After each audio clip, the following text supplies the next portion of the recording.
Hi everybody, welcome to Live with Children. It's the last day of ASGCT, but I've saved the best till last because I'm joined by Renee Hart and Sean Hart, who are co-founders of LumaCyte, and they're going to tell us more about what they're doing here this week and also what makes them unique and different. So, first of all, Sean, Renee, it's lovely to meet you both. How are you? Very well. Thank you so much for stopping by. Great to meet you. Well, it's great to meet you both. Now, first of all, how's the show gone? Absolutely incredible. This has been our very first ASGCT. We brought out our big booth, which we are very excited about, and also we have 8 staff members here on site at ASGCT this week, and it has been standing room only sometimes and just lines of people waiting to talk to us, so it's a very exciting conference.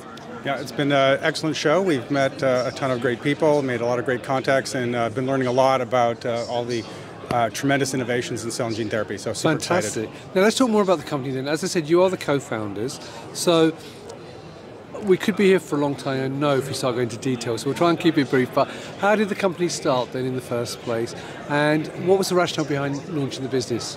Absolutely. So you may have guessed we are a husband and wife team, and it's amazing to launch brand new science and to do it with your husband. Sean is the inventor of Laser Force Cytology, so I'll let him share a little bit more about that.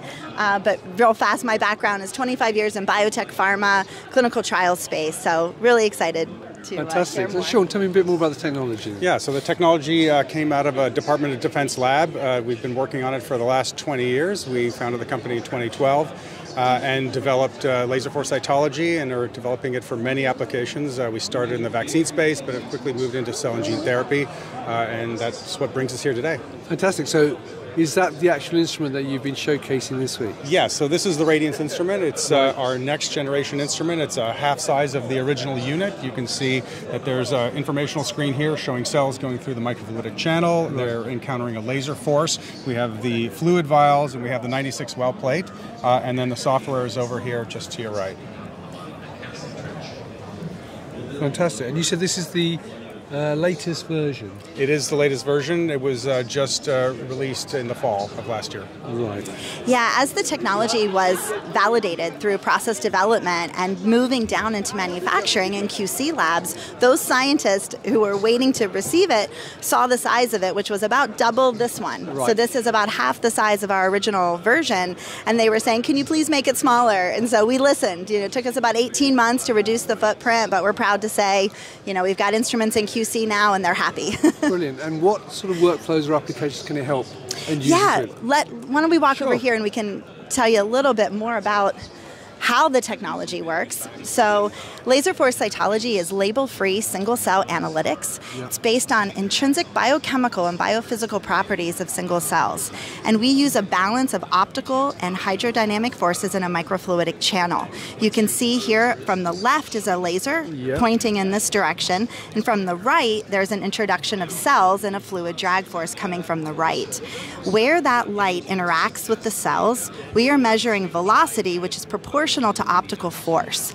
And the light that comes in, our laser, it shines and surrounds the entire cell, but it also reflects and refracts through the cell. Right. We detect early indications, early quantitative indicators of cellular response to things like viral infection, Right. activation, transfection, and differentiation, for example, with stem cells. Lots of broad and deep applicability across the vaccine, cell therapy, and gene therapy landscape. That's brilliant. Now, one question I'll ask everybody when I ask them is, what makes what you do, though, unique and different, and why should people work with you? Well, I'm really proud to share a couple things. So in January of 2023, we trained 120 FDA reviewers. Right. We were invited by the FDA to train them, and during that training, our eyes were open to the power of the technology. And 2 areas that they saw us as a very pivotal offer to the industry is in viability and better, more thorough characterization of cellular response at the very beginning of any process, and then potency. Right. So I'm going to maybe turn it over to Sean, and he can walk through some really cool potency data. Sure. Okay. Well, I'm going to start here with, for CAR T, one of the steps is, T cell activation. And so what we've developed is using our sensitive, subtle phenotypic characterization of cells, we can look at a process at any point, pull a sample, and have an answer in 5 minutes. And so what you're looking at here are T cells at the beginning, at day 0, shown here. And as we start to activate them, right, we see a shift down and a shift over in the principal component data. So this is using all of the parameters that the instrument measures, a couple dozen parameters that we use to factor into 2 that we can visualize. And then we look at day 2 and day 3, and we have this progression along principal component 1. And we can calculate an average and a process boundary at 3 standard deviations. But then in this case, we've introduced a deviation, right? So we treated the cells prior to day 0 with doxorubicin, which is a chemotherapeutic agent at a low level. And we see even at day 1, right? There's some cells that are poking outside of the process boundary, right? And so it indicates a problem right from the get-go. To understand if you're going to have a problem, you want to catch it early to take remedial action. But then you see at day 2 and day 3, it's completely outside the boundary and indicating severe failure, probably due to the apoptosis induced in these cells. And so this is for the activation. Let's switch over here to another screen we have. And this is a really important example of the predictive power of laser force cytology. This is data that we recently presented at US Bioassays for the first time, and it has to do with CAR T potency from healthy donors, and we're looking at donors A through E, and looking at the percent killing measured in our system, also correlated with a standard luciferase assay. If we look at the effector to target ratio, we can see that 3 out of the 5 are at half or 5%, indicating a failure for that particular healthy donor to produce a CD19 CAR that's capable of killing the NOM6 target cells. But what we did was we said, can we predict the potency based upon the starting materials, right? And so we looked at the PBMCs from those patients, and we were able to, at very high statistical significance, at the 95% confidence level, predict the high killing efficiency donor from the low killing efficiency donors. So this ends up being an incredible capability that's going to allow manufacturers to look at their patients and do donor screening, both for autologous, right, and I think more importantly for allogeneic. That's fantastic. Look, thank you both for giving me that very quick overview. I mean, viewers, just so you know, we literally only decided to do this about 10 minutes ago, so that's a great job they've both done in terms of doing this presentation, I think. So, thank you very much, Renee, Sean. Now, obviously, we're coming to the end of the show, so by the time people are watching this, I think the show will have finished. Where else can they meet you at other events, and how else can they get more information? Absolutely. So we will be at the end of May in Vancouver at ISCT. So we're very excited. Sean will be sitting on a panel.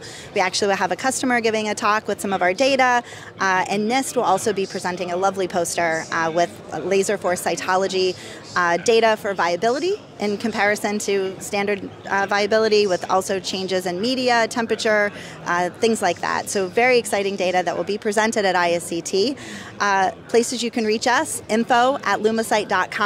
And of course, our website has all the resources, tech notes, publications, webinars, etc. Fantastic. Well, look, Renee, Sean, it's been lovely to meet you. Thank you for the opportunity to learn more. I hope you enjoy the rest of this afternoon here at ASGCT and in Baltimore, and have a great time in Vancouver as well. And there you go, viewers. If you would like to know more and you are in Vancouver, then make sure you talk to Renee, Sean and the rest of the team and learn more about what they're doing now. If you cannot do it, there are lots of other shows I know throughout the year, so check them out as well on their website, and also follow them on LinkedIn. So thank you both for your time.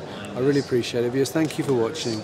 And until next time, as always, stay well and stay safe. Bye-bye. Bye-bye.